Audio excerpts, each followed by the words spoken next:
Hello my dear friends and family, I'm Operator Starsky, bringing you coffee, mustache and new updates on Russia's scope and desperation. Today we will traditionally talk about the most recent updates and news from Ukraine and beyond, the power outages in Ukraine, our response and the situation around Pokrovsk. This is the Frontline focus. Let's roll. First, Ukraine's blackout situation. After another massive barrage, our grid unfortunately took a punch.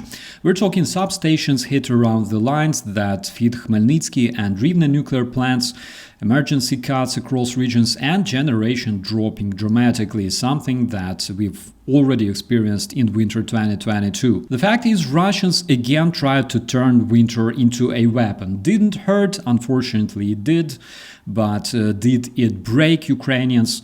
Of course it didn't.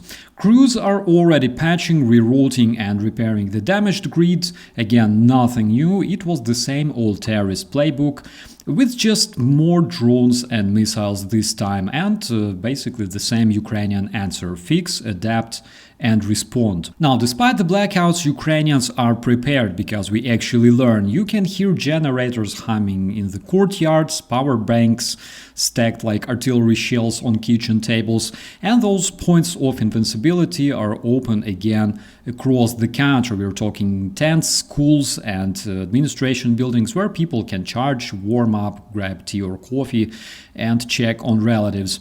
There are thousands of these across the country, with more mobile points added this season after the State Emergency Service said the network needs expanding. Meanwhile, the Russians crow about turning off Ukraine, but at the same time they themselves don't have this kind of civil defense culture.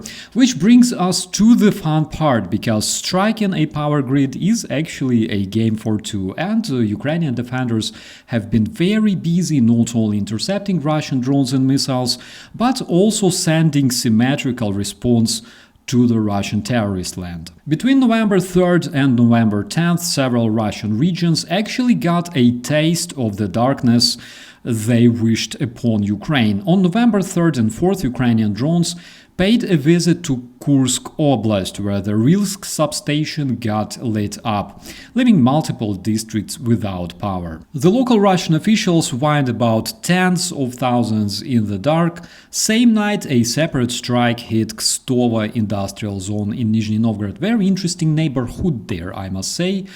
Oil depots and petrochemicals, and suddenly their carefully guarded rear didn't look so guarded anymore.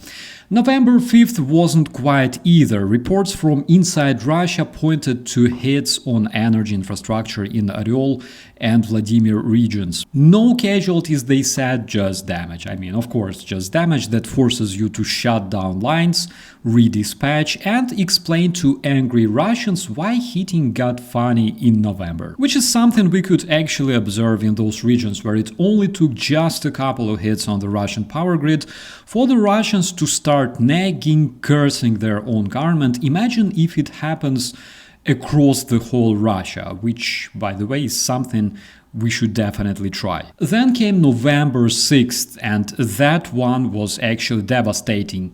The good Ukrainian drones smacked the Volgograd oil refinery hard enough that Lukoil halted operations on key units. Fire and shutdowns were reported, and more wonderful footage of thick black smoke over their untouchable assets flooded the internet. Same day, a substation in the Volgograd region caught fire after another drone attack, because apparently their air defense works absolutely perfectly after the explosion. And basically, Russian terrorists keep learning what symmetrical response actually means, and from what I can see, they don't really like it. On November 8th, Belgorod had a very educational evening. Missiles, drones, fires, and by their own governor's numbers, over 20,000 Russians left without electricity. The local reporting and Ukrainian outlets added that a thermal power plant took hits to the turbine hall and Boiler House. And up north that night, 3 drones hit a substation in Vologda region, because distance is just a number when your country is a leading producer of combat drones. November 9th kept the pressure on. Voronezh, a city of over 1 million Russians, had a utility facility burning after drones were electronically jammed right into it. The strike caused short blackouts and drops in heating temperatures.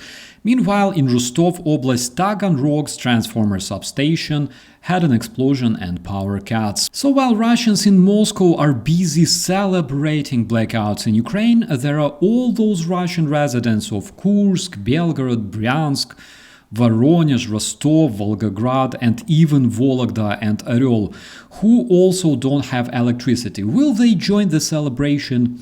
This question remains unclear. Now, switching to Pokrovsk, my friends, 2 weeks ago the Russian terrorists were yelling about a fast victory and nice little pocket around the city. As usual, they tried to Photoshop reality, but on the ground our defenders in Mirnograd and Pokrovsk held the line, smashed assaults and slowed the Russian advances. The Institute for the Study of War's latest assessments, November 8th and 9th, say that the enemy tried to push really hard, but they did not achieve confirmed advances in the Pokrovsk direction, and the overall pace of Russian offensive activity temporarily decreased, which basically means they tried to open a door with their faces, but the door turned out to be stronger.